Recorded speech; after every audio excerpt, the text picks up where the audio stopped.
the end time, the Quran and the prophecies of Rasulullah.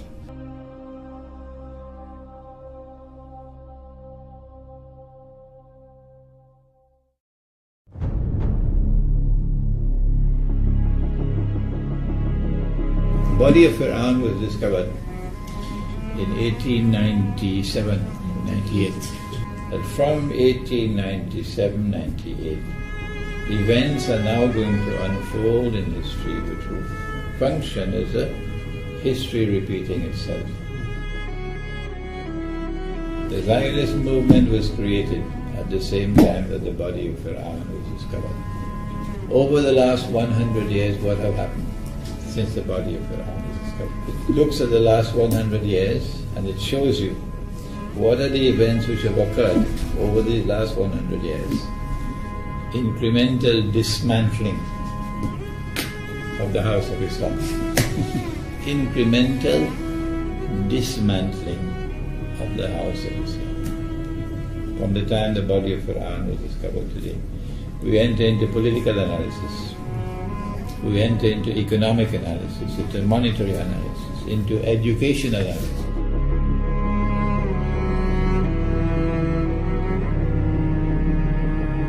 They gave us Pax Britannica, and then they gave us Pax Americana, which we now have. That is their conception of an international order, in which you have one state which rules the world by the hook or by the crook, and no one can challenge them. The whole side has collapsed? The whole building has collapsed. The attack on America in September the 11th is the opening round which will witness the transfer of power from one ruling state to another, from the United States of America to the State of Israel. The West, which controls the media around the world, will now use the media for a media crusade, declaring that the world of Islam is now rising up to cut the throats of the Jews.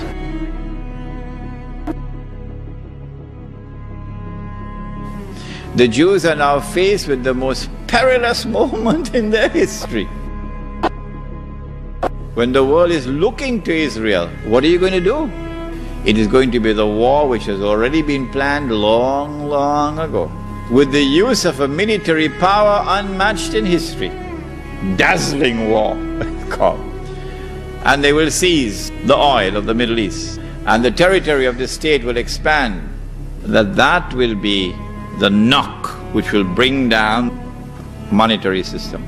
That the International Monetary Fund and the World Bank, all that they'll have to do is to reduce the status of the International Monetary Fund and the World Bank, so they become more like small institutions which do not have any global role to play.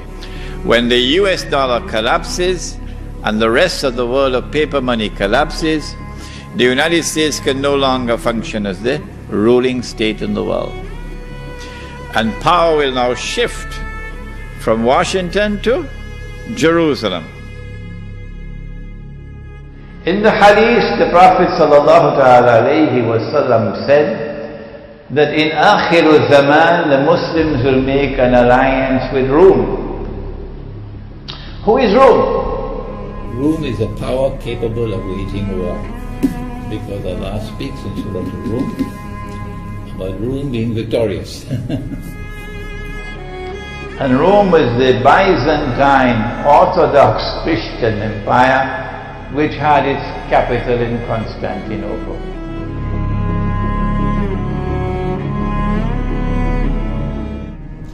When the Malhama takes place, next event is the conquest of Constantinople, according to the Prophet, which eventually will lead to the destruction of the Zionist state of Israel.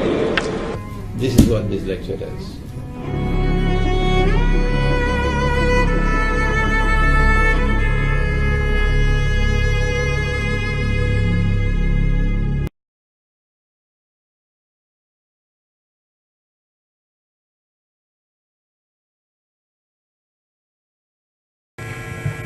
الحمد لله وكفى والصلاة والسلام على عباده الذين اصطفى خصوصا على أفضلهم وخاتم النبيين محمد الأمين وعلى آله وصحبه أجمعين وبعد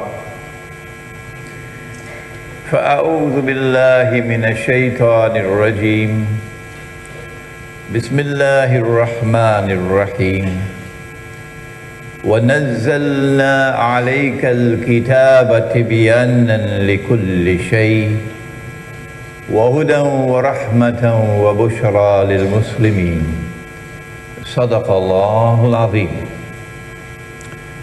Surah An-Nahl of the Quran, Surah number 16. And Allah subhanahu wa ta'ala declares, and we sent down on thee, O Muhammad sallallahu ta'ala alayhi wa sallam, sent down the book that it might explain all things, and therefore that it might also explain history in the historical process, history that is past, history that is now being made, and that which is to come. And in this book there is guidance. That explanation and that guidance have come as rahmah, as divine mercy. And for those who have the good sense and the wisdom to go to the book with humility and devotion and dedication, and to search, even if it takes a lifetime,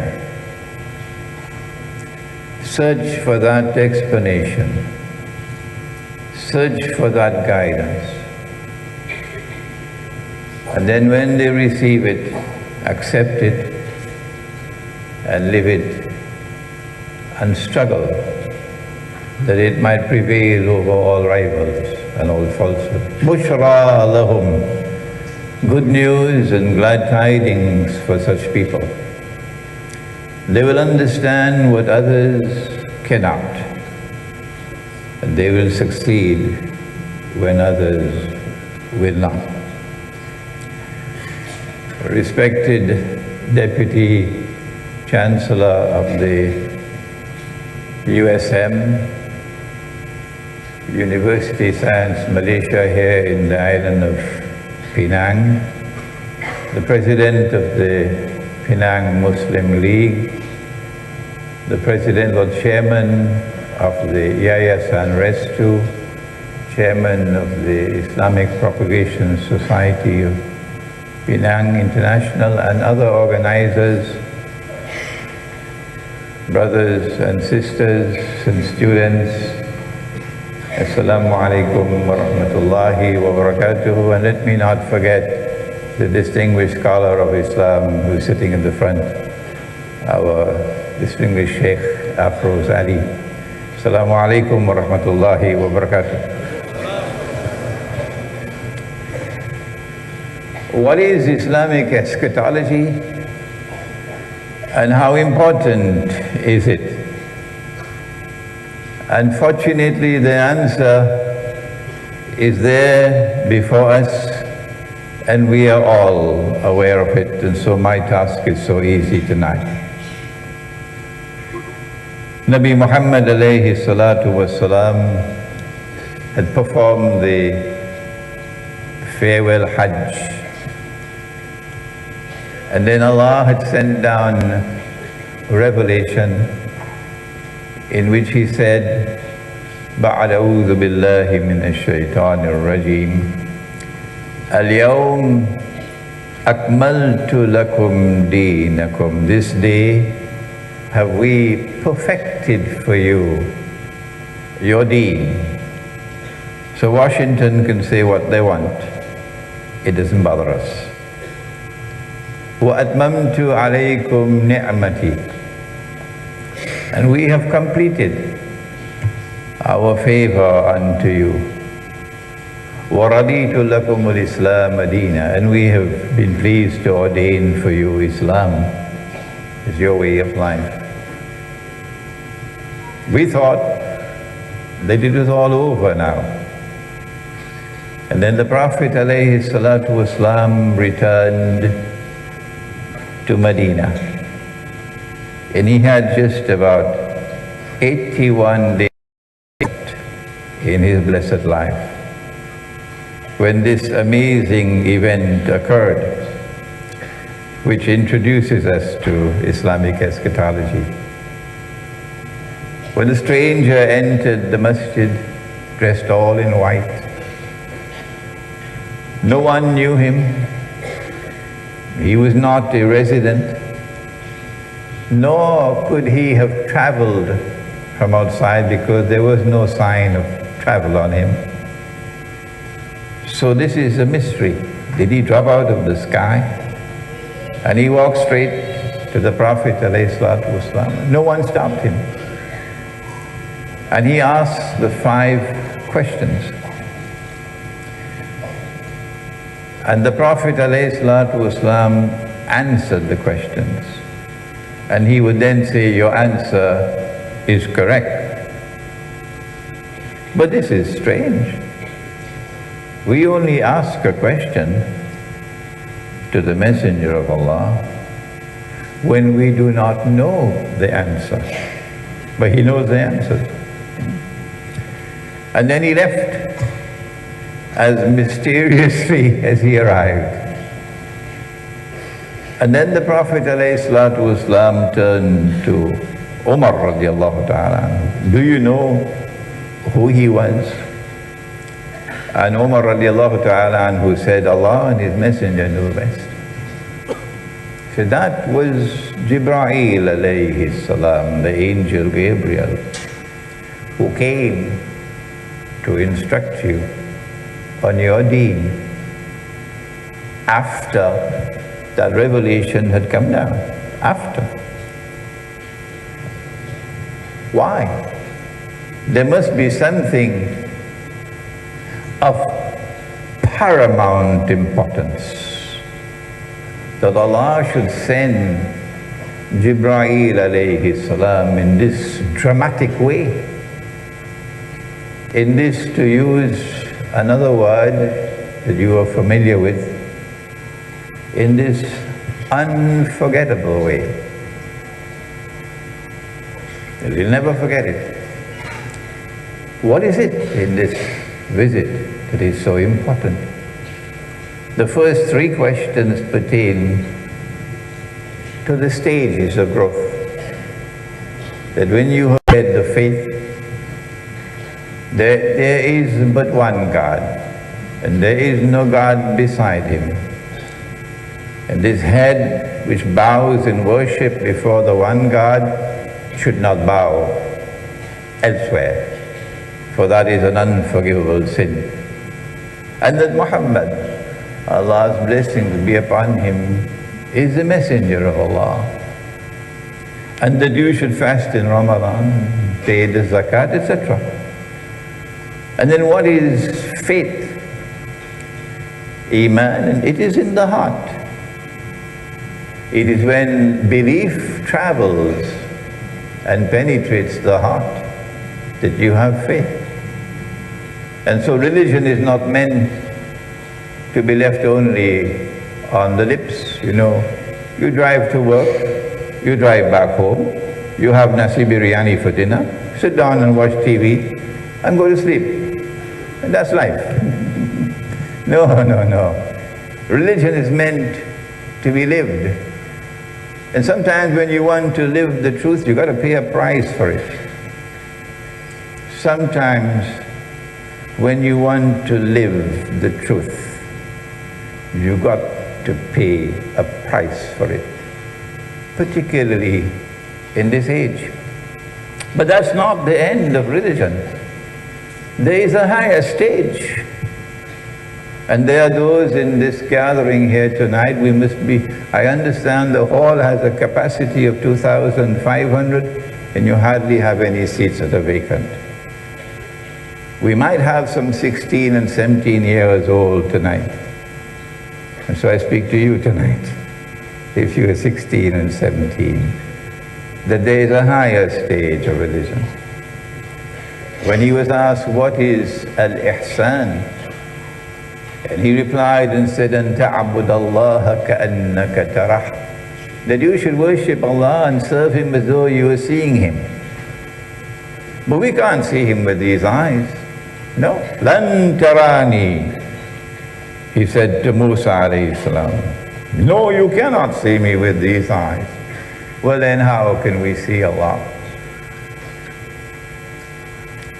To worship Allah as though you're seeing Him, that is epistemology, the branch of knowledge which studies knowledge and how knowledge is acquired.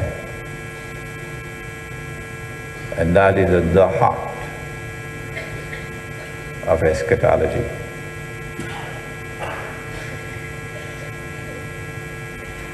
The modern world says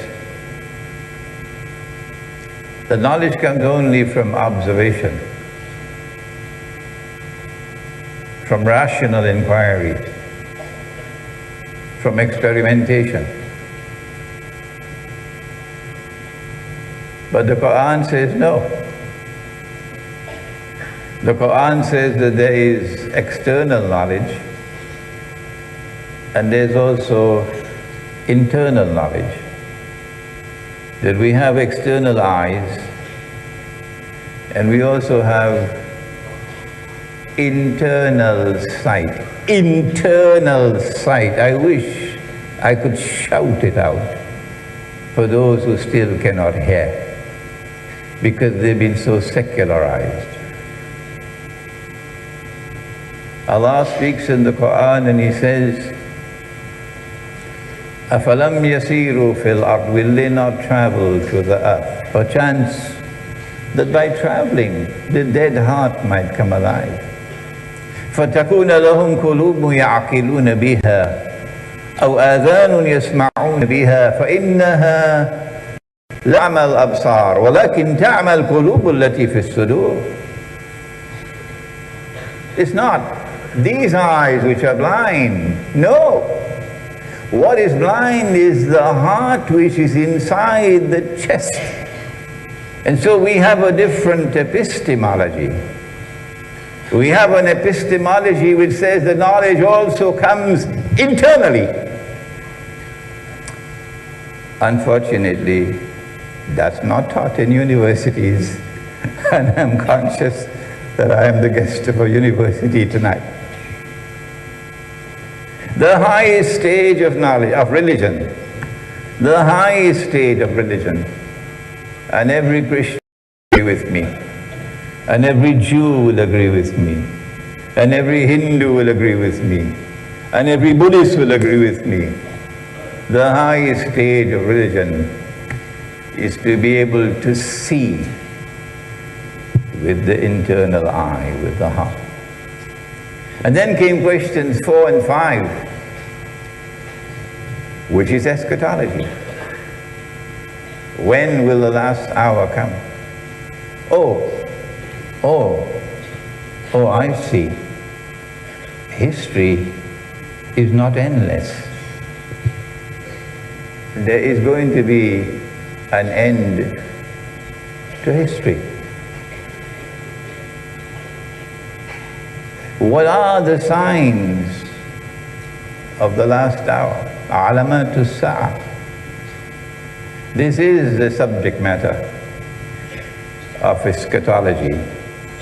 And you cannot study eschatology with simply a declaration of faith.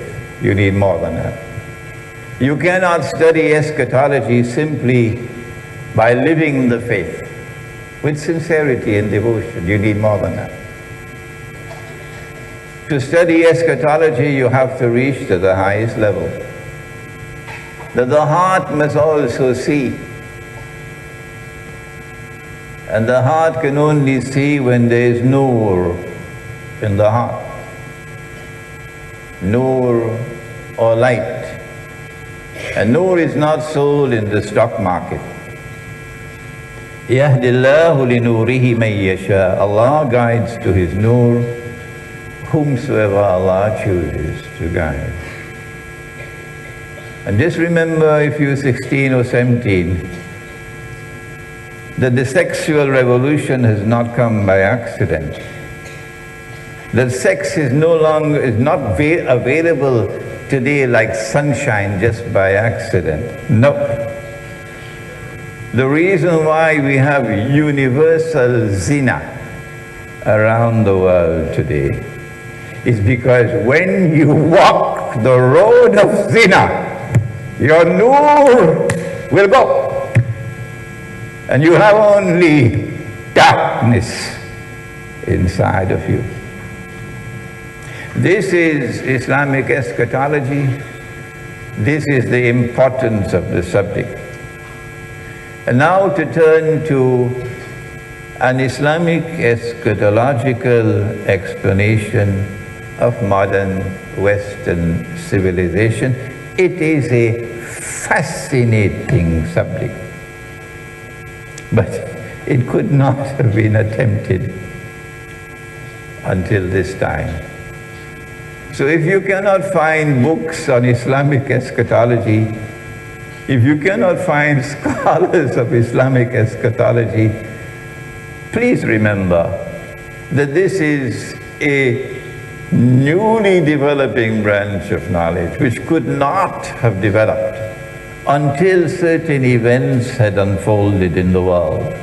Amongst them, the liberation of the Holy Land for the Jews,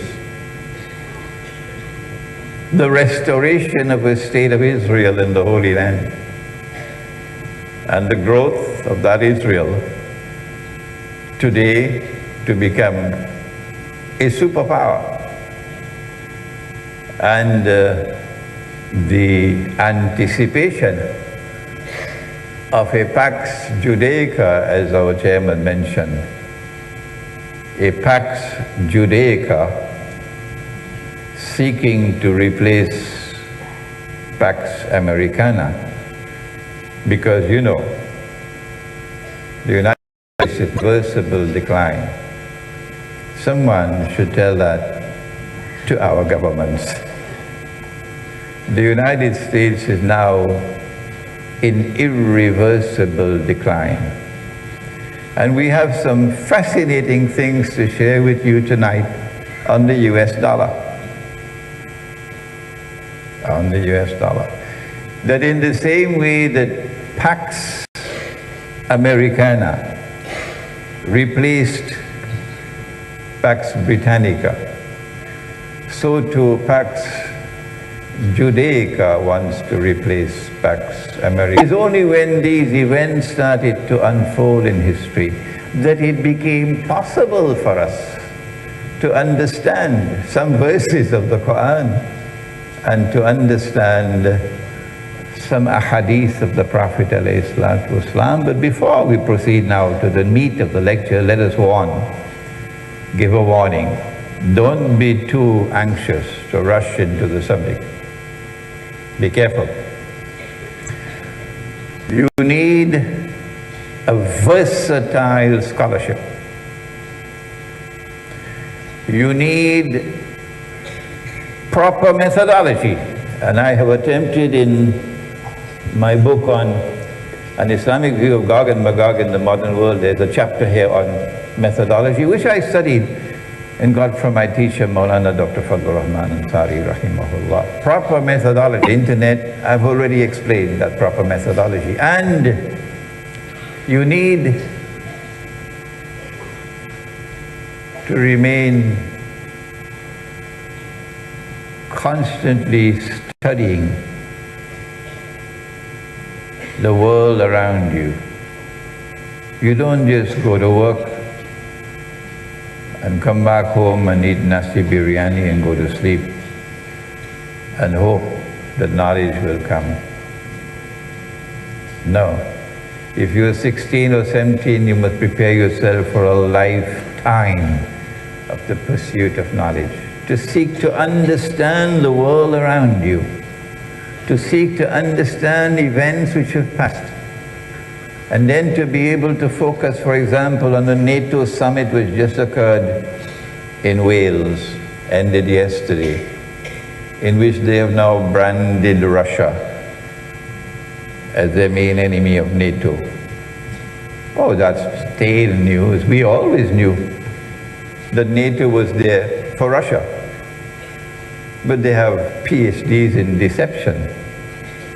And so now it's inevitable. The nuclear war is inevitable.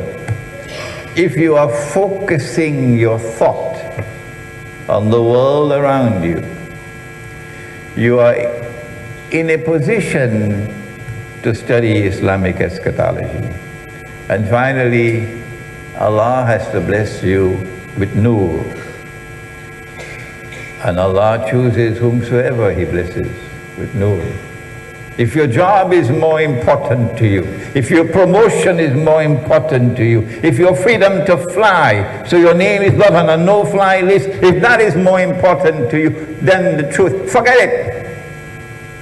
Go and eat durian in Penang. Forget it. You're not going anywhere until you have a backbone made of steel and you can stand up.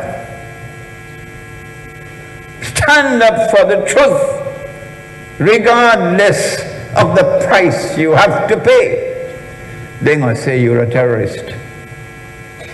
They're going to say, get rid of this man. Let them talk. Because if Allah blesses you with nur, and with that nur you penetrate the Quran, then you will rise in honor and respect in the world. And your name will live on, while they will remain less than footnotes on the pages of history. And so now let us go to the Quran to understand modern Western civilization.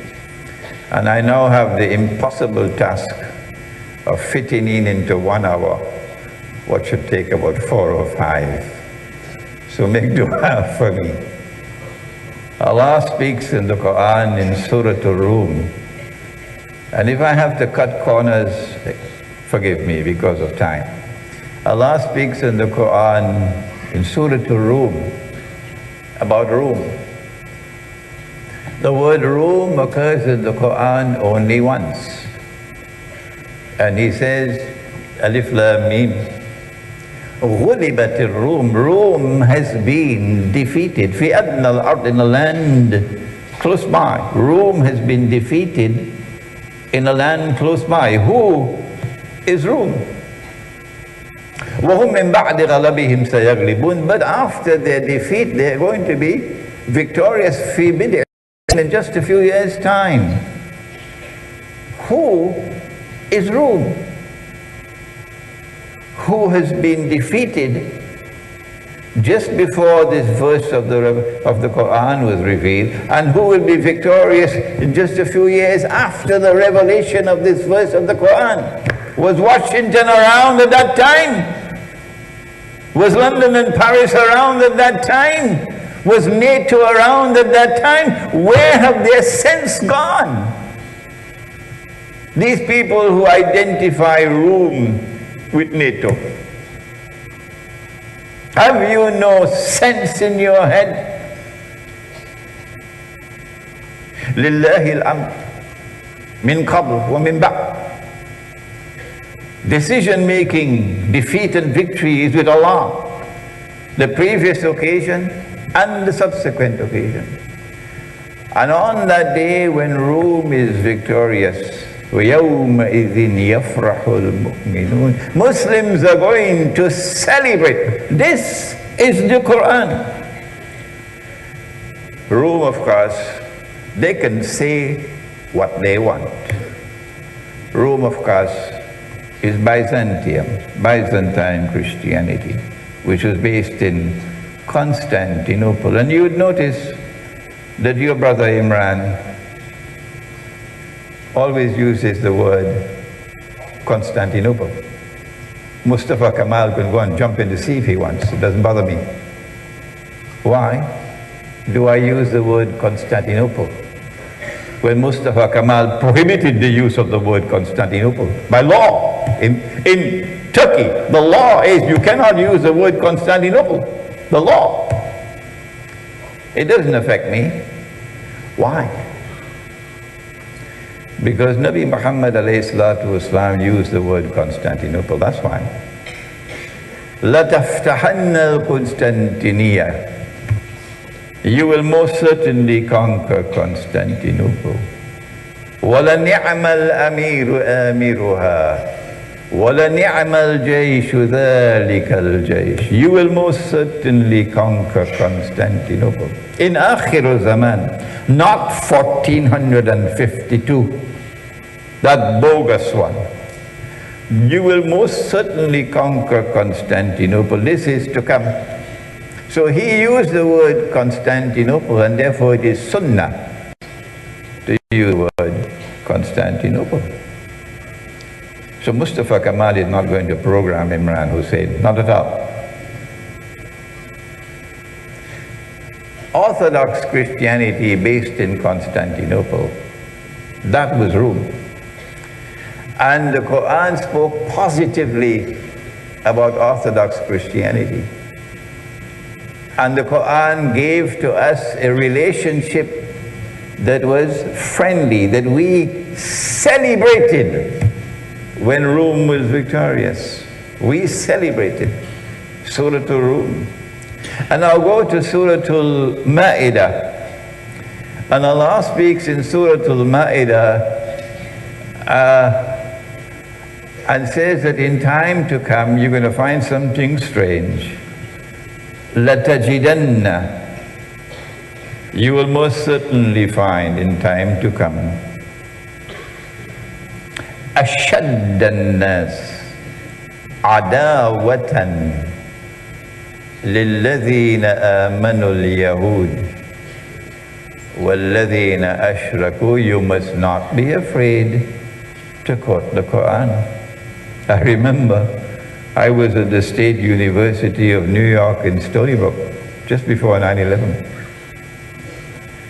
And I was lecturing, and the Jews were sitting right in front of me. And I quoted the hadith that on that day the stones will speak and say, Muslim, there's a Jew hiding behind me, come and kill him. And they went and they complained to the Vice Chancellor. So our response was, if in the great democracy of the United States we are not allowed to quote the Quran or the Hadith, please tell us so. That's the last we heard about it. Don't be afraid to quote the word of Allah. You will most certainly find in time to come that those who will have the greatest hatred and hostility and enmity for you will be the Jews. The Quran does not say all Jews, so you should not say all Jews. No, it's a general statement. It does not say all Jews, no. وَالَّذِينَ أَشْرَكُوا. And those who pursue the agenda of shirk, they will have the greatest hatred and hostility for you. Shall I introduce you to shirk? You're very quiet, huh? The one sin that Allah will not forgive is shirk.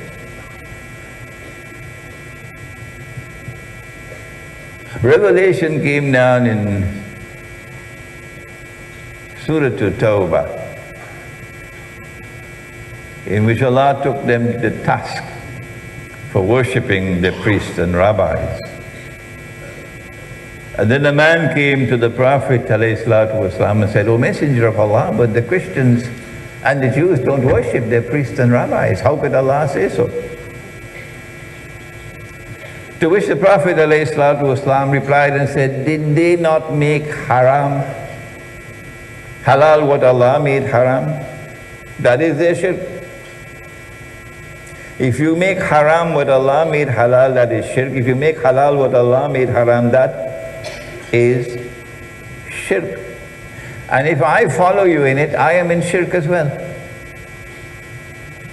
And so those who have the greatest hatred for you in their hearts will be those who are pursuing the agenda of shirk. Well, let me tell you what Allah made halal if you didn't know it. Are you aware that dinar is in the Quran, a gold coin? Are you aware that dirham is in the Quran, a silver coin? Are you aware that this is the money that your Lord and my Lord ordained that we should use? Are you aware that this is the money that the Prophet ﷺ used? Are you aware that this is the money that all of mankind used for all of time until modern Western civilization appeared on the stage of history? And then came the Bretton Woods Accord, which they don't teach in the Darul Uloom. And then came the International Monetary Fund with its Articles of Agreement, which prohibited the use of gold as money. Even Dr. Mahathir was not aware of that when a few years ago he attempted to bring back the gold dinar, at least in a limited scope. And may Allah bless him for that. May Allah bless him for that. I mean, nobody else attempted that. Nobody else dares to attempt to talk about gold dinar or to make an effort to bring back the gold dinar. Nobody else dares to do it. So they prohibited the use of gold as money, so that they're bogus. And when I use this language, remember, I'm not talking through my hat. I have studied my subject. Oh yes. I have studied monetary economics in 2 universities, and I've studied monetary economics in the Quran and Sunnah. When they prohibited the use of gold as money, they did that so that they're bogus and they're fraudulent and they're utterly haram paper, plastic and electronic money could replace Sunnah money. That is shirk. So, you will certainly find in time to come that those who have the greatest hatred and enmity and hostility for you would be the Jews, and those who pursue the agenda of shirk. And this is not their only shirk, there are other shirk as well. وَلَتَجِدَنَّ, and you will most certainly find in time to come أَقْرَبَهُمْ مَوَدَّةً لِلَّذِينَ آمَنُوا الَّذِينَ قَالُوا إِنَّا نَصَارَى. You will most certainly find in time to come that those who will have the greatest love and affection for you will be those who say, we are Christians. I went to Moscow last year on my first visit, and I was invited to speak on Islamic eschatology at the most famous university in Russia, the State University of Moscow. And if you are 17 years of age and you pursue this subject, one day you will also be honored like that. It is Allah who gives honor and Allah who dishonors. And I found that the Russian scholars of eschatology, received me with so much respect and affection, and they showed such respect and affection for Islam. This was Moscow. You think that could happen in the White House? Who are those Christians who in time to come will be the closest in love and affection for you? Who are those Christians? ذلك بأن منهم قسيسين ورهبان وأنهم لا يستكبرون. That's because amongst them there are priests and rabbis, and they are not priests and monks, and they are not given to arrogance. The most arrogant people on the face of the earth today are those who control power in modern Western civilization. And so who are these Christians? The answer from the Quran is immediate, clear. The Quran has spoken about Orthodox Christianity in a positive way, in a friendly way. And on that day when they are successful, they defeat the Persians, you Muslims are going to celebrate. And so we begin our process of an Islamic eschatological explanation of modern Western civilization by identifying Rome as true Christianity, as the Christianity mentioned in the Quran as Nasara. But then sometime after the revelation of the Quran, a split occurred in Rome. And one part of Rome broke away and went to Italy, created the Vatican, and created someone you may have heard about him, Santa Claus.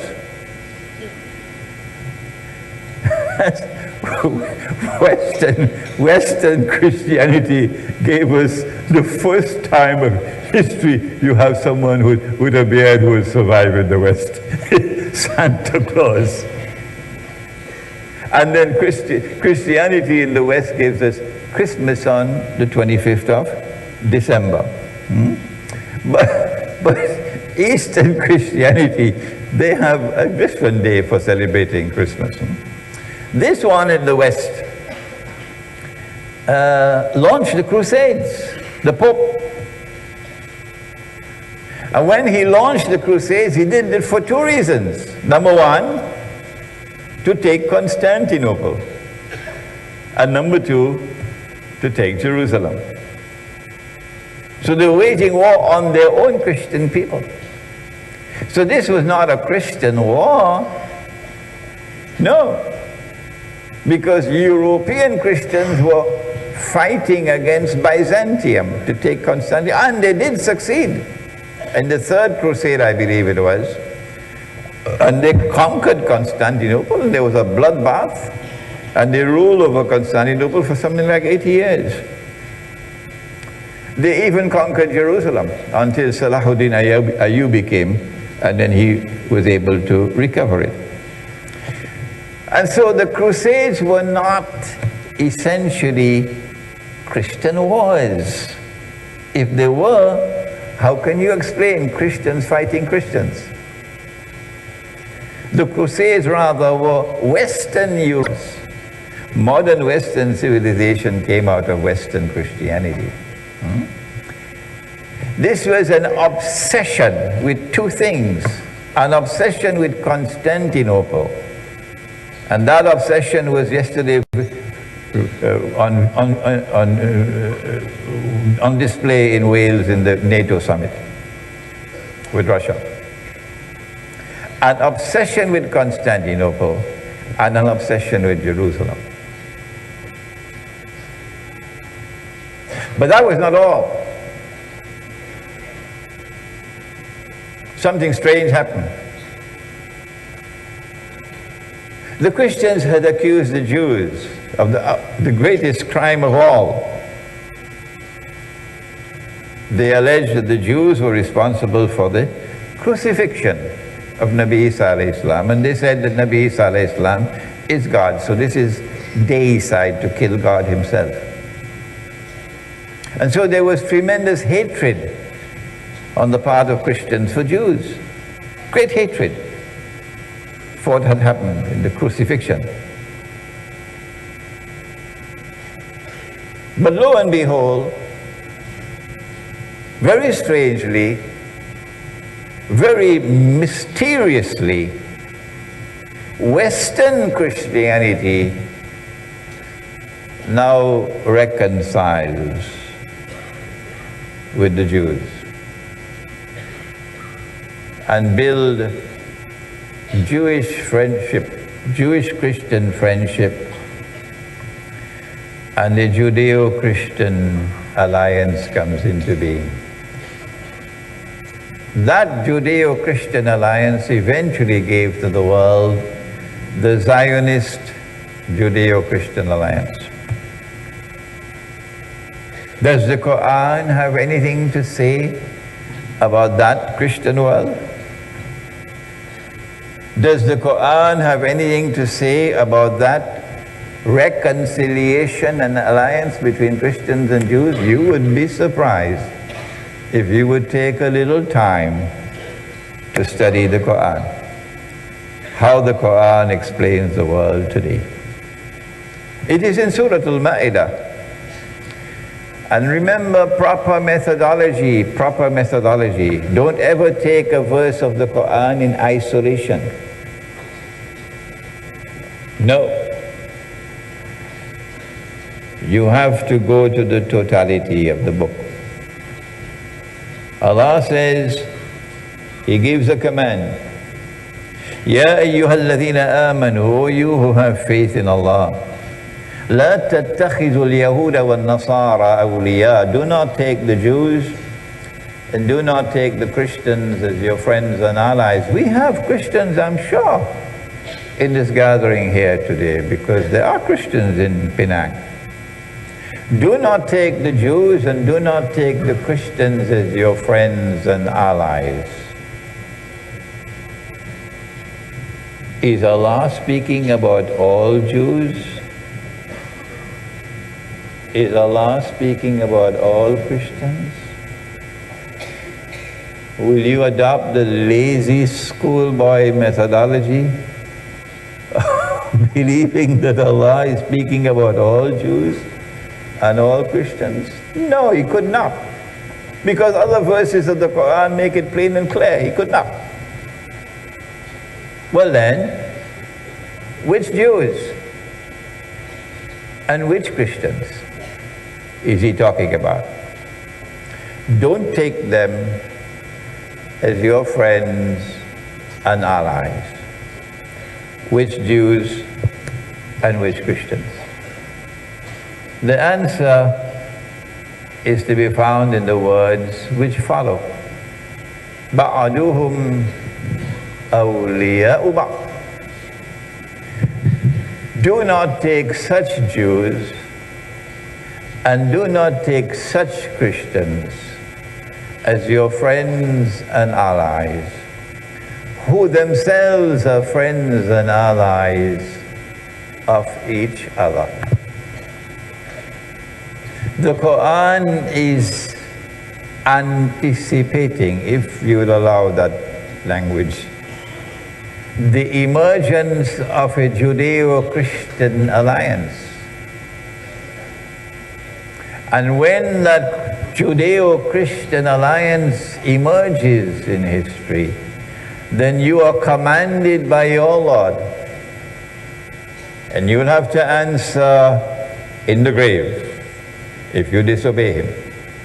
You are commanded by your Lord, do not be friends and allies of that Jewish-Christian alliance.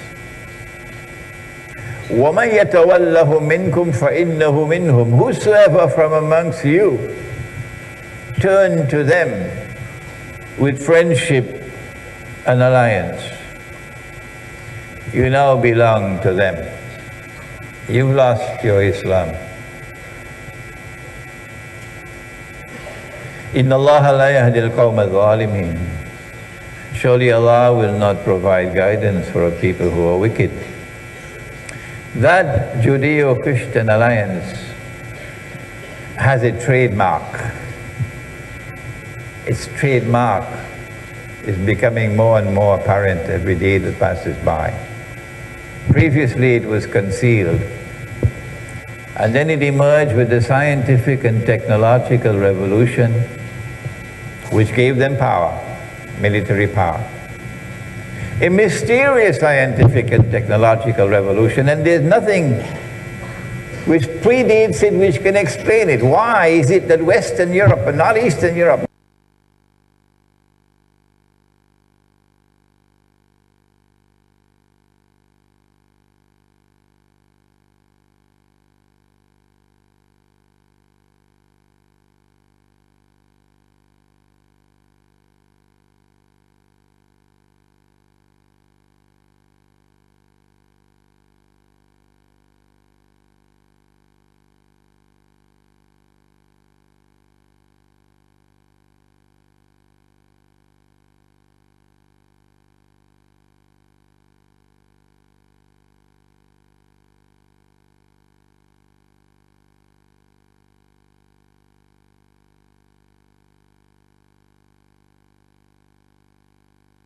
to persecute, to terrorize, to take from the poor the little that they have, as people with no heart, no sympathy.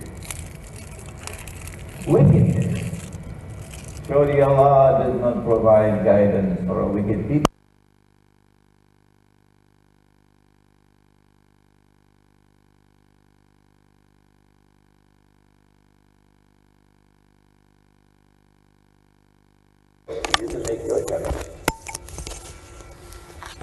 This is Surah Al-Ma'idah.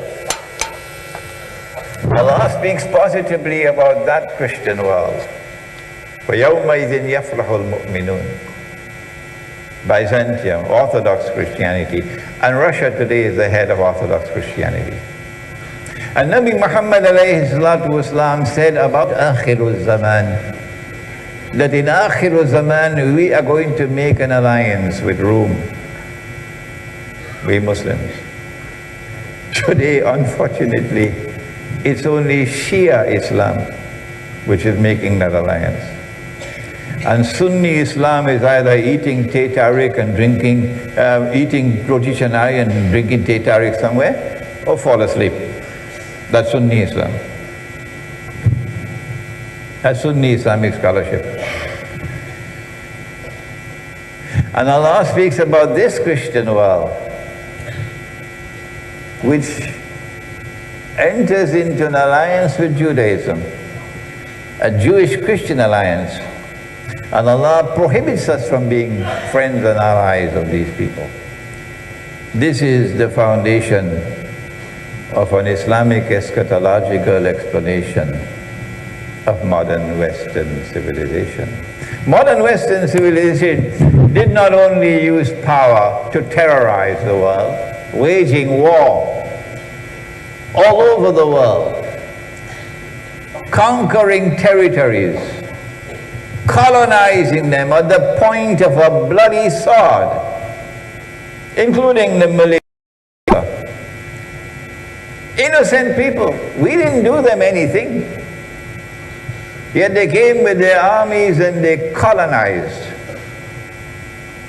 And when they colonized, they came with an arrogance that they are a superior people and we are the natives.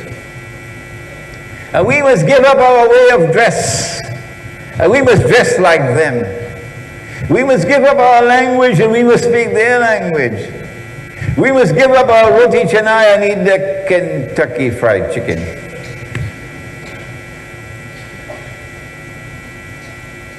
We must live the way they live.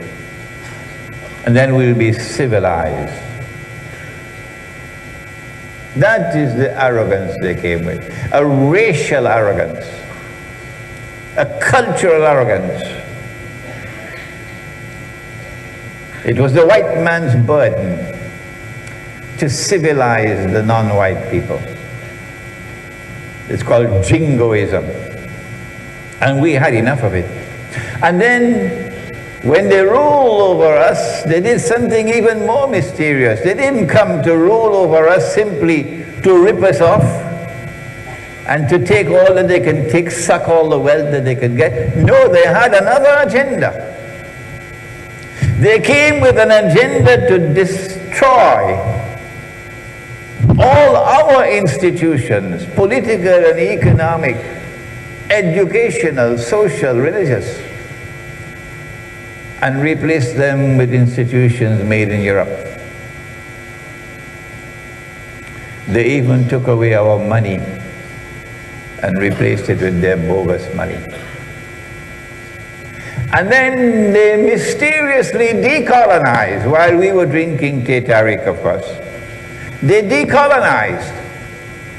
But when they decolonized, they left in place institutions that they could continue the process of transforming us into carbon copies of themselves, to such an extent that we eventually became intellectual carbon copies of them. We suffered the intellectual colonization. Our people went to Oxford and Cambridge and the Sorbonne and Harvard and Yale. and Princeton and Columbia, and came back armed with degrees. And these are now the intellectual elite. And they're now secularized in their mind and their thinking. And the Quran is blocked for them. These are the ones who now will rule on behalf of the colonial master who has now gone back to London and to Washington. They came with an agenda to rule the world. Why do they want to rule the world? Even Russia must now submit to them, but thank Allah for Putin. Thank Allah for Russia, which knows no fear of them. And Russia is now paying them back beautifully with their own coins. And I love it.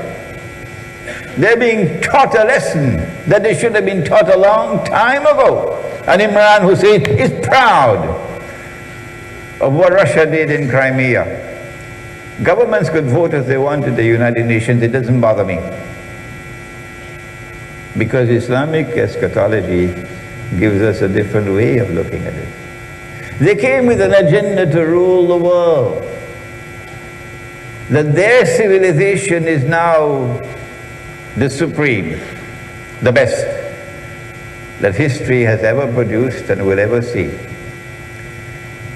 If you go to your library, look for Arnold Toynbee, British historian.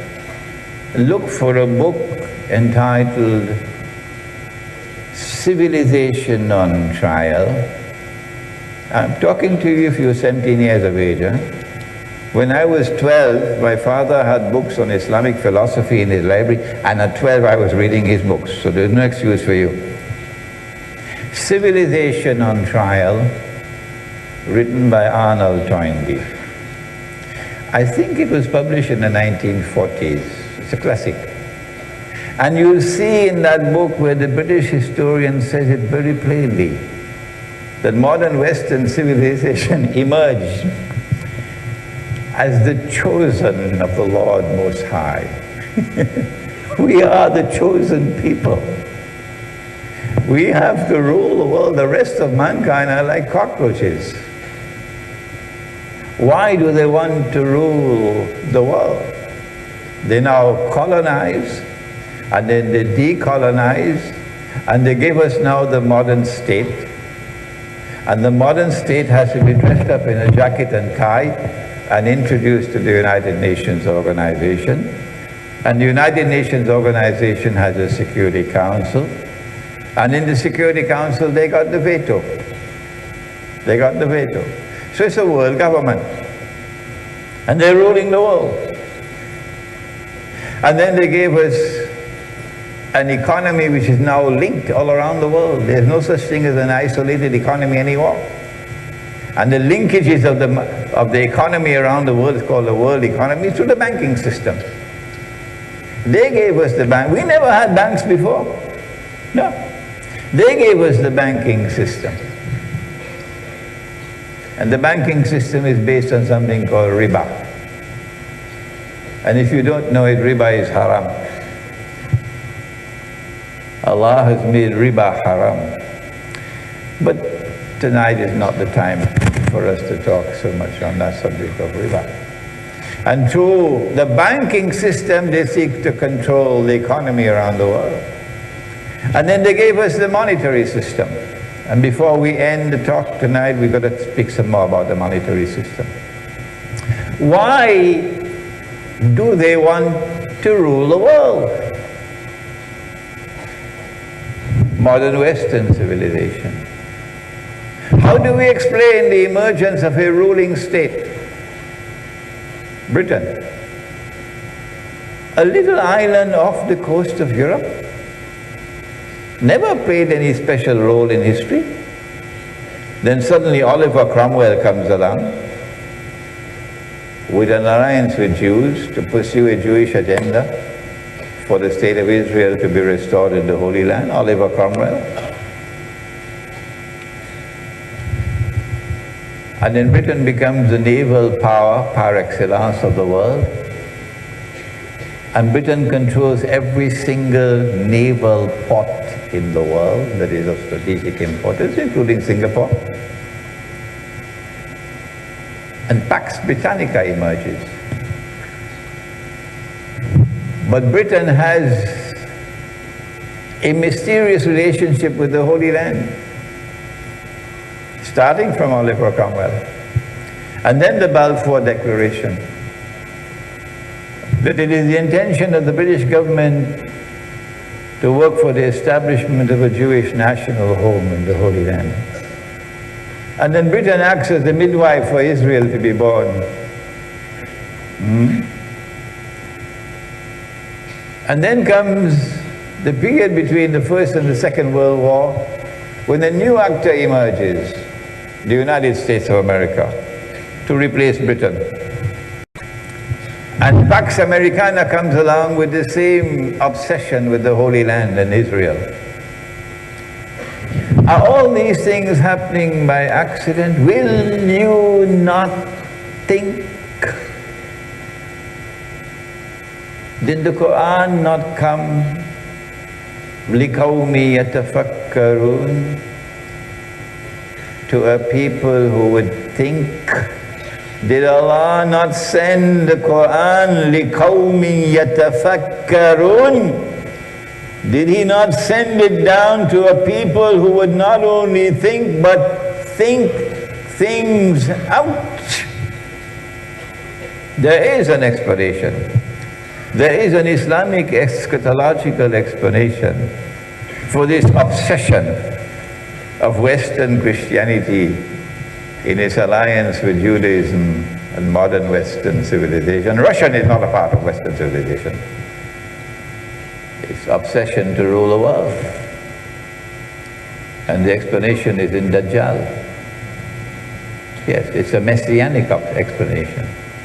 The Christians here who in this gathering would know about the Antichrist.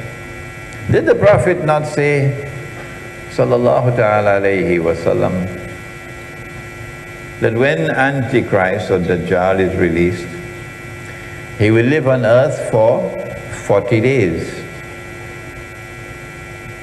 Yawmun kasana, a day which will be like a year, not a day which is a year, a day which is like a year. Yawmun kashahr, a day which would be like a month. Yawmun kajum'a, a day which would be like a week. وَسَائِرُ أَيَّامِهِ كَأَيَّامِكُمْ, and all his days, meaning all the rest of his days, like your days. Meaning that when Dajjal is released on earth, he has to pass through 3 different stages in which he will be in 3 different dimensions of time here on earth. Are there angels in this room, in this auditorium, apart of course from your wife? Are there angels in this? Some of you are falling asleep, I see. Are there angels in this auditorium? Of course there are angels. Can you see them? No. Why? Because they're not in our world of space and time. Are there jinn in this auditorium? You know, there are a lot of them in Washington. Yes, there are jinn here, but we can't see them. They're not in our world of space and time. So Dajjal is here, but not in our world of space and time. But he's here, he's working, he's operating. I'm fond of saying that I think some of the women are going to be annoyed with me now. Dajjal is a mastermind in deception. I'm 72 years of age. I've spent my entire life in the pursuit of knowledge. So I'm not speaking these words absent-mindedly. Allah created men to have several wives. Dajjal did an absolutely magnificent job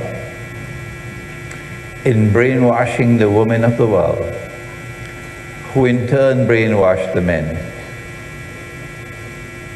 The decent men, respectable men, men who are models of conduct, are men who have only one wife. You don't mind if you have a moniker on the side, like Bill Clinton, but you must have only one wife. Dajjal is a mastermind in brainwashing people. You'll be surprised how many of us are brainwashed. When he's released, he lives on earth for 40 days and he goes through these 3 stages. I came to the conclusion, and you'll have to go to this book now, Jerusalem in the Quran, for the rest of the story, that when he was released on the island of Britain. And that explains Pax Britannica. And so Pax Britannica represents a day, Pax Britannica is located within a day which is like a year. Don't come and tell me Britain ruled the world for 1,000 years. No, take that nonsense and throw it away. Pax Britannica is located within a day which is like a year. It's not the only thing. And then came Pax Americana, which is now a day which is like a month. And since the United States is now in irreversible decline, we can now anticipate that a day which is like a week is about to commence. So we had a first ruling state, and then we had a second ruling state, and they all belong to Western civilization. Dajjal is in control. So when the United States is no longer a ruling state, and that will come when the US dollar dies. When will it die? We can't end the lecture before we turn to that subject. Remind me. There is going to be a third ruling state. And at the end of that day, which is like a week, it is at that time that Dajjal will appear in person. But before a day which is like a week can commence, we must first identify which will be that third ruling state. This book was written 12 years ago. And we said, and remember, when we give an opinion, do not accept our opinion unless you are convinced that it is correct. We said, Israel wants to rule the world. And so Pax Judaica. The world of Islamic scholarship probably never heard about Imran Hosein. Or if they did hear about him, they didn't consider this to be important. So they've not responded to me. And they've not responded to Jerusalem in the Quran for 12 years. And I don't expect them to respond.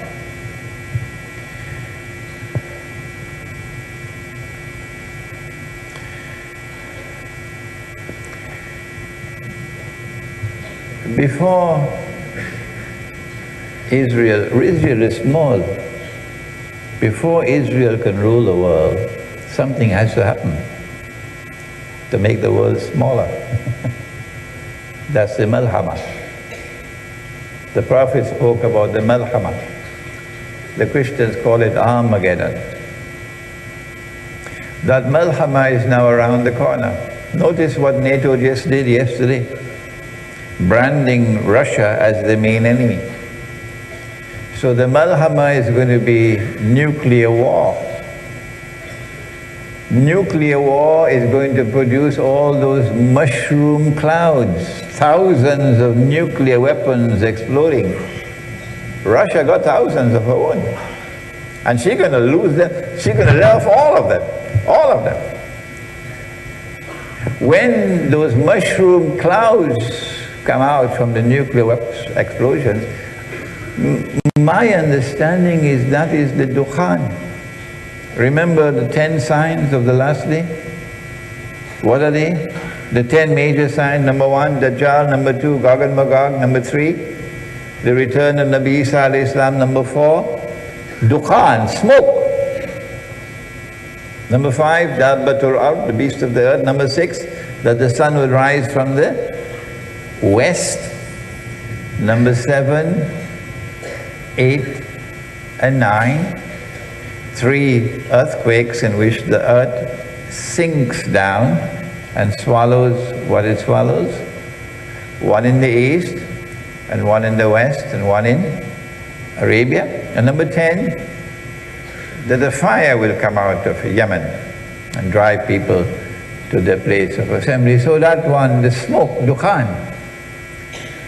My opinion is that this is the Dukhan, the mushroom clouds from the nuclear explosions which are coming. Who will die when that nuclear war takes place, and who will live? I'm sure you want to know. It is only after that malhama that Israel can rule the world, not before. And now I want to turn to a hadith. We have 2 more hadiths and we'll end. Back to the monetary system. That's at the heart of the effort to rule the world. The Prophet said, alayhi salatu wasalam, about Akhir Zaman, that the river Euphrates, Furat, will uncover a mountain of gold. Listen carefully, and people will fight for that gold. And 99 out of every 100 would be killed. So this is not conventional warfare. This looks like nuclear warfare. But everyone would say, I will be the one who will survive. And Muslims at that time should not touch that gold.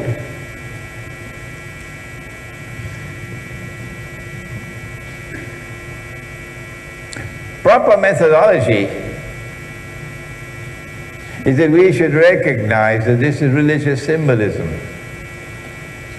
But if my Salafi critics insist on waiting for a mountain of the metal to come out from the river, that's their choice. We say no. The mountain stands or symbolizes a very large quantity. And the mountain of gold symbolizes something underneath the river in a large quantity, which is one day destined to function as gold. And that's oil, black gold. And because it is a mountain, it's going to go up, reach a peak, and then come back down. Oil and gas. Reach a peak, and then come back down. So when it's coming back down, they're going to be fighting. Fighting for it. When did oil begin to function as gold? Have the scholars of Islam ever bothered to ask that question? Up to 1971, gold still played a role in the monetary system which came out of the IMF. But in 1971, largely because of Charles de Gaulle, France kept on plugging away in attacking this unjust monetary system. which came out of Bretton Woods and the IMF, and we don't have the time tonight to explain it. And eventually, when the French demanded that US dollars be redeemed for gold at $35 an ounce, kept on doing it. Then in September '71, the Americans had enough. The Vietnam War had broken the bank. And Richard Nixon retired to Camp David and then on Sunday declared, well, we gave our word that the monetary system will be based on gold and that all US dollars would be redeemable for gold at $35 an ounce. We gave our word, but we don't have to keep our word. After all, we're Americans. And so the United States reneged on its obligations under international law. And from September 1971, the US dollar was in no man's land. And if de Gaulle was still alive, he probably could have given it a blow that could have caused it to collapse. But de Gaulle had died. From 71 to 73, they planned. In 73, they had the Arab-Israeli war, and they were on both sides of the war. And they caused the war to go to a draw. And during the war, they knew that Faisal is going to impose an oil boycott. They knew that, and they wanted it to happen. And when the oil boycott emerged in the war, what happened to the price of gold, price of oil? The price of oil rose by 400%, from $3 a barrel to $12. And the US dollar collapsed by 400%, from $40 for an ounce of gold to $160 to an ounce of gold. And the Arab oil producing countries were just raking in the money. And then Kissinger made his most brilliant diplomatic move ever when he went to Faisal, and he made a deal with Faisal, rahimahullah, that if you would commit yourself to sell oil for only US dollars, nothing else but US dollars, I tell you that the money you're now getting is peanuts from what you're going to be getting in the future. And Kissinger was right. The money just kept on coming in, because now the US, a barrel of oil going for 60, 70, 80, 90, $100 a barrel. But it was an unjust situation, that oil can be sold for only US dollars. Oil is the largest commodity traded in the world market. And so you created a permanent demand for US dollars. And so now the US dollar is no longer backed by gold. It is backed by oil. So it has become a petrodollar. So the mountain of gold has appeared. The ocean of oil is now functioning as a mountain of gold, with the petrodollar emerging in 1973. So what about the people fighting over it? And 99 out of every 100 would be killed. Answer? They're going to fight for the preservation of the monetary system. That's what the fight is going to be about. And the biggest challenge to the monetary system has come from Russia. It was a Russian initiative to reach out to China and to India and to Brazil and to South Africa to create BRICS, while we in the world of Islam were drinking our Teh Tarik as usual. This is Islamic scholarship today. This is the pathetic state of Islamic scholarship today. Yesterday we used to have scholars. I don't know where they are today. I don't know. The biggest challenge to the monetary system has now come from Russia with BRICS. And so what they're doing in Ukraine is fishing for an excuse to attack Russia and to force Russia into submission, so that the mountain of gold can be survived. So the malhama, I realized, the malhama is actually going to be a war for the preservation of the petrodollar monetary system. If they're going to fight over the mountain of gold, who will die? Answer, the two adversaries. It's going to be the NATO countries versus Russia and her allies. So where are the nuclear weapons going to land? You can say goodbye to North America. And you can say goodbye to the whole of Western Europe when the Malhama occurs. Nobody's going to live there anymore. Western civilization will be gone. Russia will destroy it. But you can't destroy Russia, because when you destroy Western Russia, you have the whole of Asian Russia still there. The whole of Asian Russia is still there. After the Malhama, said the Prophet ﷺ, and of course I expect the Malhama perhaps within the next 10 years or so. After the Malhama, the next important event will be the conquest of Constantinople. Turkish Muslims don't like me at all. If I go to Turkey, they probably arrest me. Because for 500 years, the Ottoman Empire fostered this lie, this bogus statement, that the conquest of Constantinople in 1452 by Sultan Muhammad Fateh was the fulfillment of the prophecy of the Prophet Muhammad. That's false. The Malhama is still to come. And the conquest of Constantinople comes after the Malhama. What is there important about Constantinople? That a Muslim army should want to conquer Constantinople after the Malhama? Answer, there's only one military significance of Constantinople, and that is the Bosphorus. That's all. That's all. And the Bosphorus is important for only one naval power, and that's Russia. The Russian naval fleet in Crimea. And so we've come to the conclusion that Russia will survive the Malhama. NATO, you can put that in your pipe and smoke it. This is our gift to you from Islamic eschatology.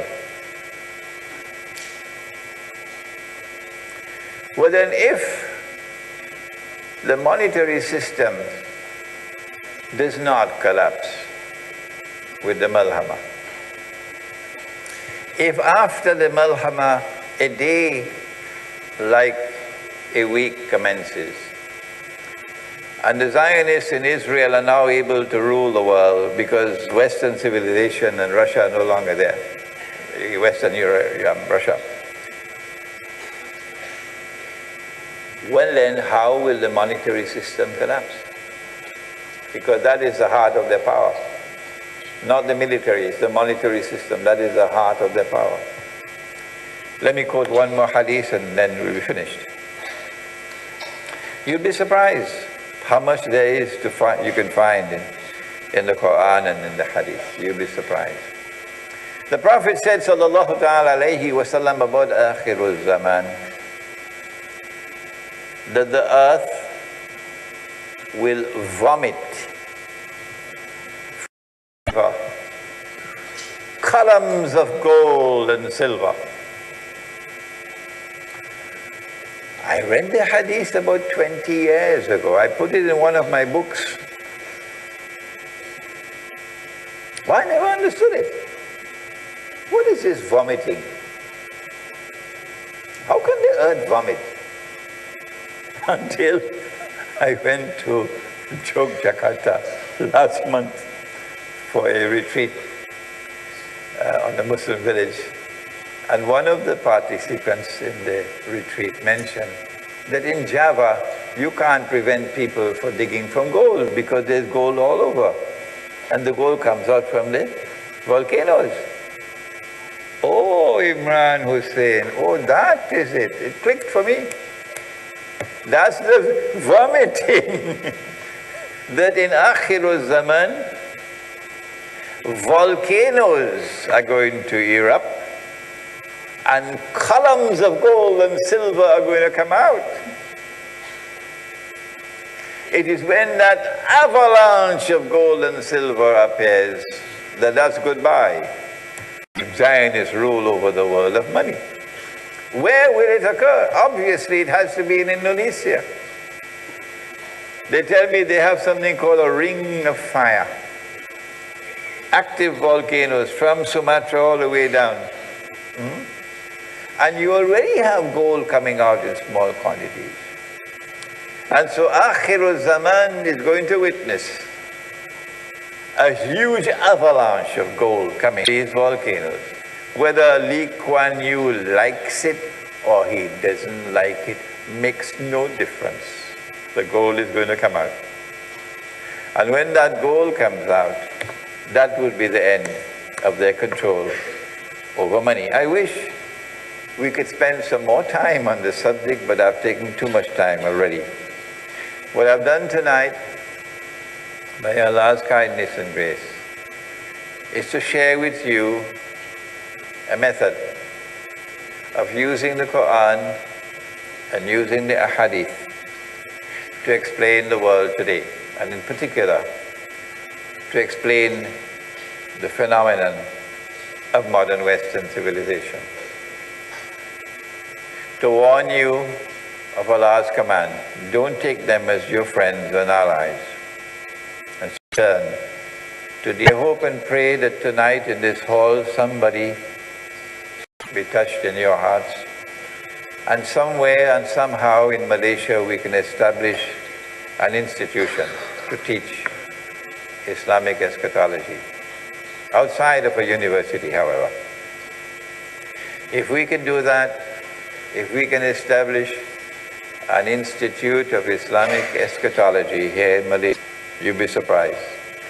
There'll be people coming from all to study Islamic eschatology, because this is the most important branch of knowledge in the world today. May Allah bless all those who now return to the Quran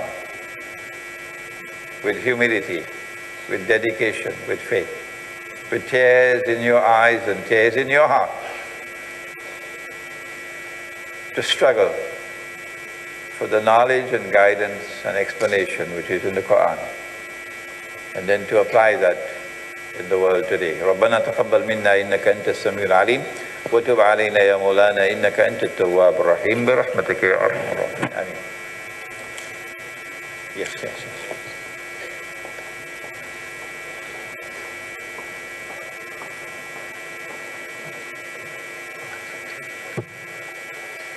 Jazakallah, Maulana Sheikh Imran Hosein. We invite the audience to ask questions directly to Maulana Sheikh Imran. As we only have 15 minutes for this Q&A session, here are the rules. Your questions must be straight and simple. A person is allowed only one question. We will turn down any controversial or questions not related to the topic. Maulana Sheikh Imran will reply in short and simple, and also to allow as many questions as possible. Thank you for the participation of all in the session. We have 2 microphones placed in both sides of the hall. For those who would like to ask questions, please come down. And we have our first question here on the right. Assalamualaikum and very good evening to everyone. My name is Safina Hosein. I'm a student from USM, from the Faculty of Computer Science. I would like to ask a question on the allies between the Jews and the Christianity. In our context, for a teenager like myself and the students here, I think we are all very free and we are not tied anymore to our parents and families. So we are very free to explore the world and we want to be very independent, at least for myself. So, for example, I have a very high ambition on exploring the world, on going to the Europe and stuff like that. So if one day I would go there and be a student in one of the universities there, how would I identify these allies between the Jews and the Christians? Could you give some advice on that? Thank you. You don't need to travel to Washington and to London to study the subject. No. You can do the studies right here in Malaysia or any other part of the world. It's just a matter of research. Simple, it's elementary research. You will see, for example, the relationship between Britain and the State of Israel, the relationship between the United States and the State of Israel. And in these two alone, Britain and Israel, United States and Israel, you will see the link between the two. Look at the Christians in the United States, for example, and there's some Zionists, and you have others who are called Jewish Zionists. And the Christian Zionists and the Jewish Zionists form themselves as friends and allies. This is elementary research. You don't have to go to Washington to do this research at all. The more important thing for you to decide upon is the Prophet said, alayhi salatu wasalam, when you see something which is evil, you must change it with your hand. And if you cannot, then change it with your tongue. And if you cannot, then change it with your heart. But that is the weakest form of faith. You go to study at Columbia University in Manhattan. Famous university. Jewish control, Zionist control.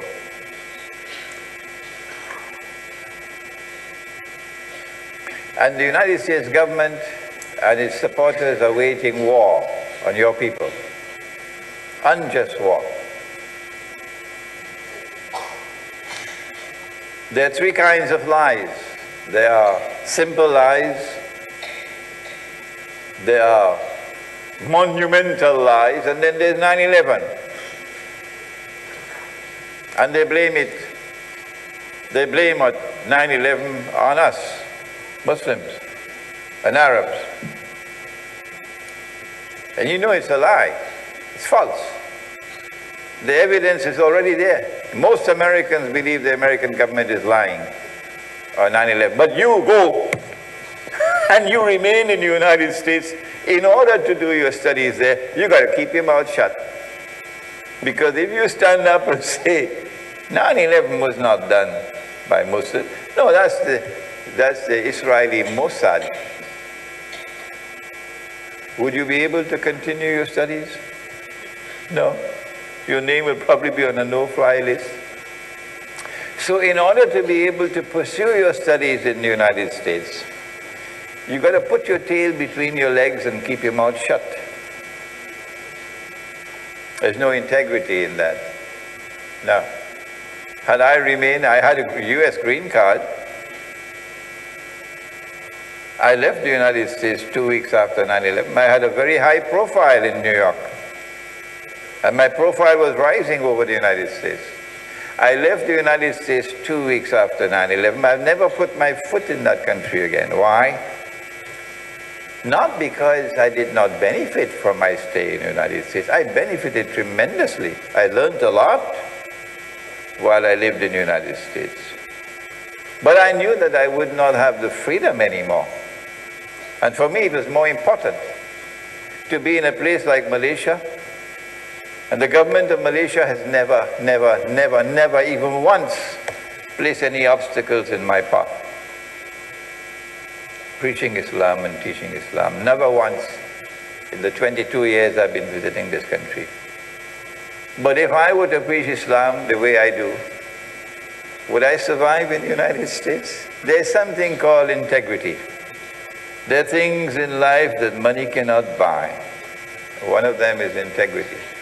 So you've got to choose whether you want to get the university education in the United States and keep your mouth shut, or you prefer integrity and to stand up and call a spade a spade.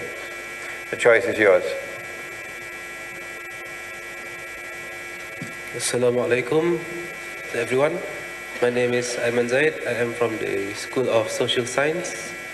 I would like to ask a question regarding the Russian Prime Minister Vladimir Vladimirovich Putin, aka Putin. President. Russian president. Yes. What did he actually do to cause a serious backlash to Western policies? I just need some highlighted examples. Thank you. Please go and do some research on something called BRICS, B-R-I-C-S, in which Russia is leading a group of 5 countries: Russia, China, India, South Africa, and Brazil, to establish an alternative monetary system that would seek to get out of the clutches of the IMF and the monetary system based on from the Western world. That is the first challenge. That's the most important one of all. That's the one they want to wage war over. Russia has slapped them on their faces over homosexuality. The Western world is now moving towards an agenda in which increasingly governments are declaring that it is halal for a man to marry another man and get a marriage certificate. And tomorrow, non-European countries also are going to be forced to submit. They have the Gay and Lesbian Rights Day parade every year. In Manhattan, it's a huge thing. Russia has enacted legislation prohibiting homosexuality in Russia. This is the Russian Orthodox Church raising its standard of revolt against Western Christianity. We don't have the time to go to Crimea. We don't have the time. But if you go to the internet, you will find my lectures on the subject. Russia has just delivered to the Zionist world the most significant setback they have ever experienced since the Zionist movement was created in 1897. And that was the loss of Crimea. Crimea returned to Russia. So Russia gave them a slap on the face in Crimea. They didn't like it at all. And now Russia is winning in Ukraine as well, paying them back in their own coins. So they are up in arms against Russia. They're not accustomed to anyone treating them like this. And it is inevitable that they're eventually going to have to wage nuclear war with Russia. It doesn't matter whether it is Putin or anybody else. It is the Russian people. They all support Putin. Yeah. Assalamu alaikum, Sheikh. My name is Yusuf, Sheikh. I would just like to ask, based on your lectures, you have said a lot of times that Russia should be considered as the ally of the Muslims. My question is, how about the Shia Muslims? Should we consider them as an ally or a friend, or should we consider them as an enemy? Because based on my little research that I've done, most of the Sunni scholars have considered the Shia sect as kafirs. So can you please elaborate on that? Thank you. I am Sunni.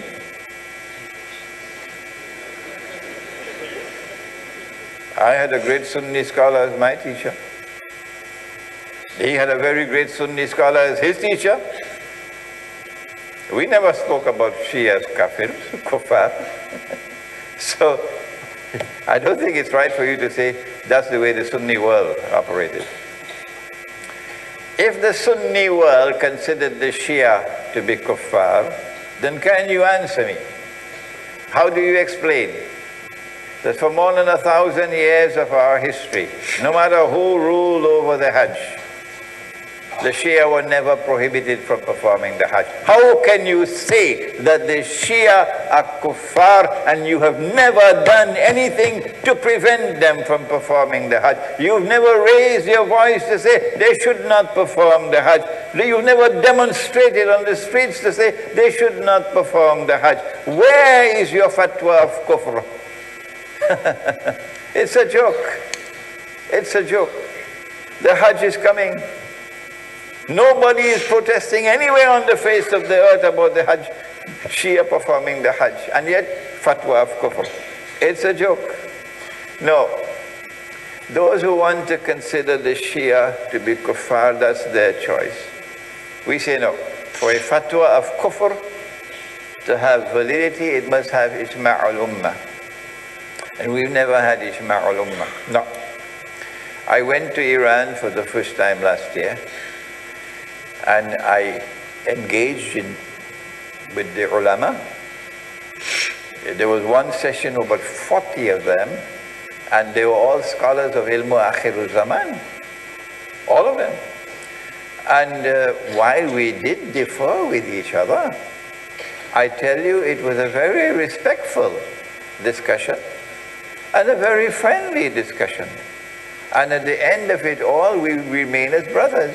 That's how it happened in Iran. Okay? It is something strange to me that Iran is the one which is maintaining closer ties with Russia and with Eastern Europe, with Rome. Whereas the Sunnis are beating the drums of war against Russia and against Rome. The last one, the last drum being beaten is the Hagia Sophia Cathedral. Hagia Sophia in Constantinople is the most important cathedral built by Orthodox Christians. It functioned as their major cathedral for 1,000 years before the Ottomans conquered Constantinople. And when Sultan Muhammad Fatih conquered Constantinople in 1452, the first thing he did, to the eternal shame and disgrace of this ummah, and I choose my words with great care. I have to answer on Judgment Day for every word that comes out of my mouth in public like this.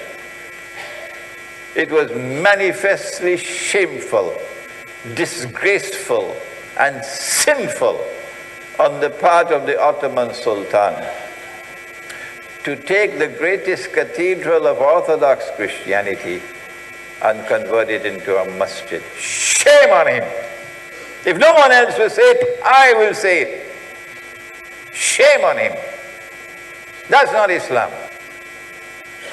And on that day when we conquer Constantinople, inshallah, in future, we will return that cathedral to the Christians. We'll offer an apology to them for what we did. And we will restore the name of Constantinople to the city, because that's the name that Nabi Muhammad ﷺ gave to the city. I hope and pray that Sunni Islamic scholarship might recognize that the alliance which is to come is going to be with Rome, and that Rome is today led by Russia. And Russia is returning, leaving communism and returning to Orthodox Christianity. Yeah. Due to time constraint, we will only allow one last question. The lady on the left. Okay, thank you. Assalamualaikum, Sheikh. This is such an honor for me because the first time I saw you in 2000 in KL. So this is the second time I meet you here. I have one question. Libya is in the current state because Muammar Gaddafi was also intended to introduce the dinar in the oil trading. Can you comment on this? Thank you.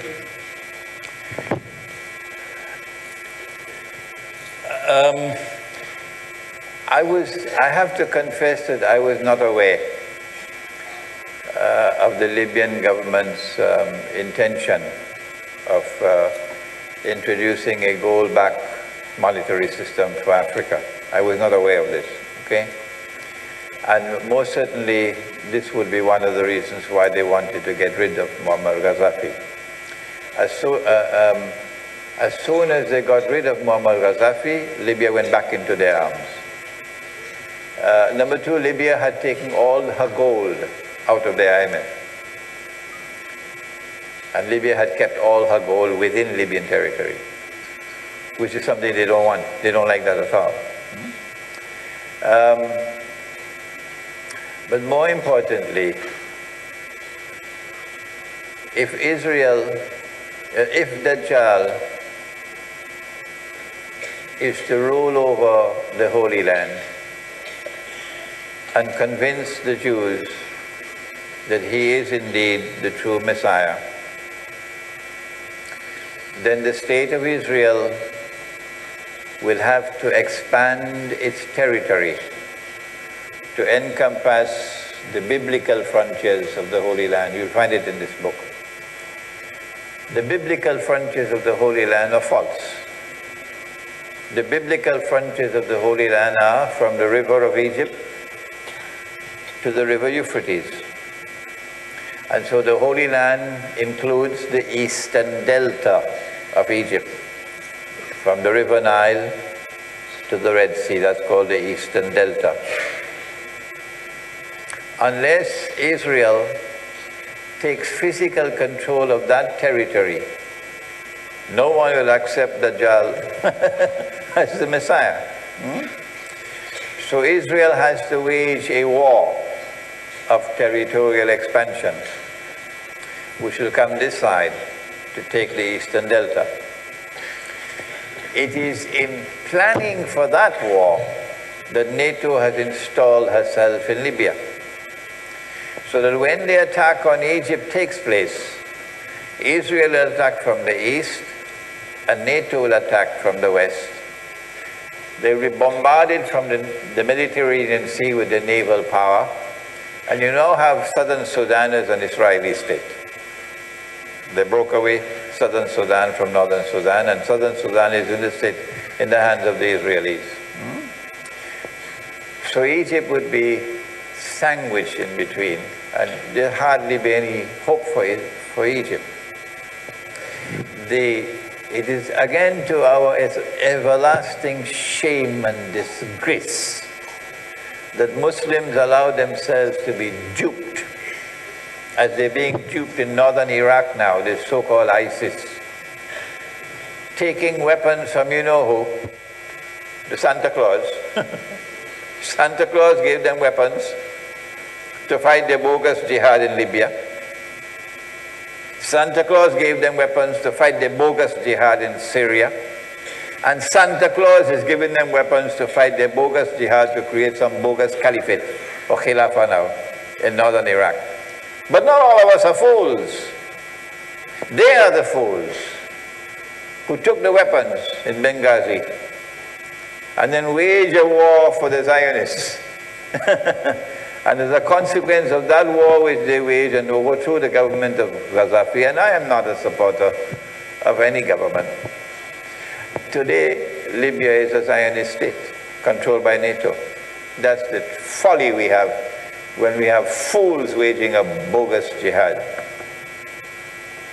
Thank you to those who have asked questions. And we, the organizers, would like to say that there is a remarkable similarity between Islamic eschatology and the eschatology of Orthodox Christianity. And this has already been recognized amongst the highest centers of learning in Russia today. Indeed, both Islamic and Orthodox Christianity speak with one voice of an end-time conquest of Constantinople as an event that will occur immediately after the Great War of Armageddon. Malhama takes place. Islamic eschatology recognizes that the Great War is now just around the corner. Indeed, Islamic eschatology is this time to be recognized as the most important branch of knowledge in the world today.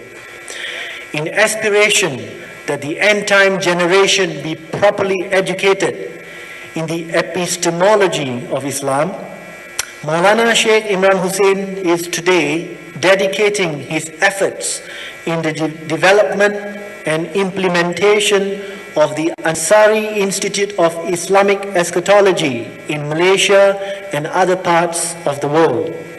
Thank you, Maulana Sheikh Imran, for the insights of Islamic eschatology intellectually delivered in just around this 2 hours lecture. I now welcome our MC, Encik Zainal.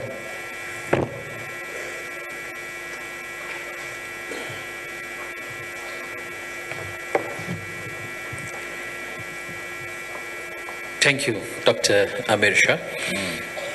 To close this event, we are honored to invite again Maulana Sheikh Imran Hosein to say a special dua for the Ummah in Malaysia, especially, and for all Muslims around the world. Let us begin this dua by giving our Al-Fatiha to our beloved Prophet Nabi Muhammad sallallahu alaihi wasallam. A'udhu billahi minash shaitanir rajim. Bismillahir rahmanir rahim. Alhamdulillah Rabbil Alameen. Can I get it all from all of you? A'udhu billahi minash shaitanir rajim. Bismillahir rahmanir rahim. Alhamdulillah Rabbil Alameen. Salatu wassalam. Please.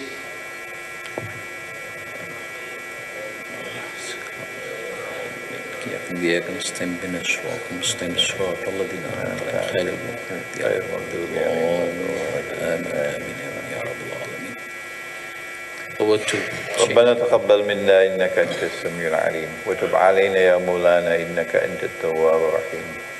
اللهم أنت السلام ومنك السلام تبارك ربنا وتعاليت يا ذا الجلال والإكرام.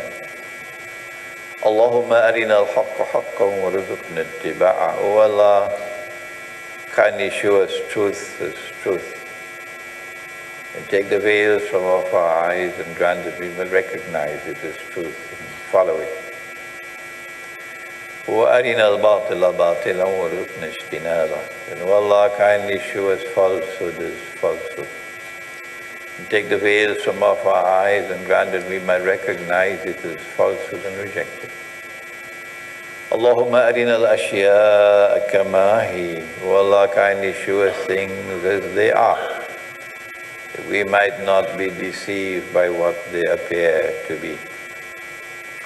Allahumma inna na'udhu bika min azab al-qabr, min azab al-nar, wa na'udhu bika min fitnati al-mahya wal-mamat, wa min fitnati al-masih al-dajjal.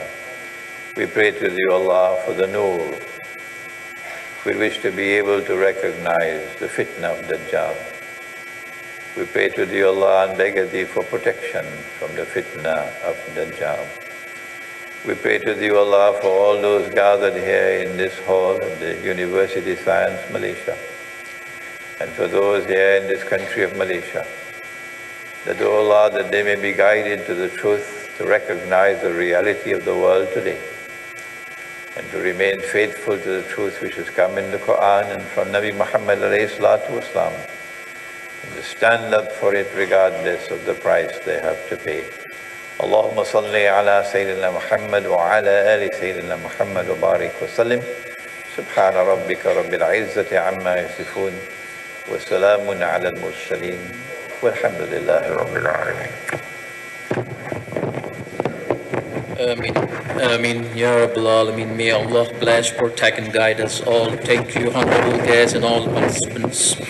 Our next event is on the 17th of September 2014 at UITM Shah Alam. Have a safe journey home. And with this, we bring our event to an end with Wabillah Tawfiq wal Hidayah. Assalamu alaikum wa rahmatullahi wa barakatuh.